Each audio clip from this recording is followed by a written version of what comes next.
বসে আছেন যে? কি রে টুনটুনি, বাজার করে এলি?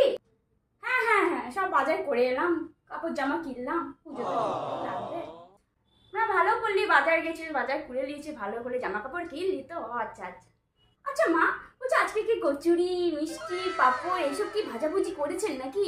আলুর দম দম গন্ধ উঠছে, অনেক কিছু সিন উঠছে, মানে কি সুন্দর ভালো মন্দ রান্না হয়েছে ঘরে।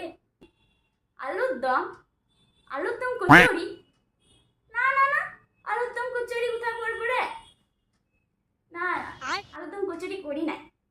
হ্যাঁ উঠছে তো, খুব গন্ধ উঠছে, কি সুন্দর গন্ধ শুনেই আমার খিদে পেয়ে গেল। বাপরে কি খিদে পাচ্ছে আমাকে, এত সুন্দর গন্ধ, মা আজকে খুব ভালো রান্না করেছে। না না না, করি নাই করি নাই, তুই ভুল শুনছি, ভুল গন্ধ পাচ্ছি। আলুর দম কচুরি করি নাই আমি। গোটা ঘরে, ও গোটা ঘরে গন্ধ উঠছে।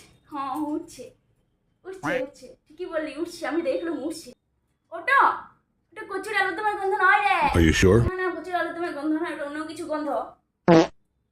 ওই যে আমার পেটটা না আজকে সকাল থেকে খুব কনকন করছে, খুব গন্ধ করছে, খুব ইয়ে হচ্ছে। ইয়ে, আপনার ইয়ে মানে ওরই গন্ধ পিছি, ওইটারই গন্ধ উঠছে, ওই আমার ইয়েরই গন্ধ উঠছে গোটা ঘরে। কি বলছেন আপনি? আপনার ইয়ে মানে? वक्त बदल दिया जज्बात আপনার बदल ইয়ে दिए মানে? जिंदगी बदल दी। গন্ধটা কিসের গন্ধ তাহলে? হরে আলুর দম কচুরি করে নাই,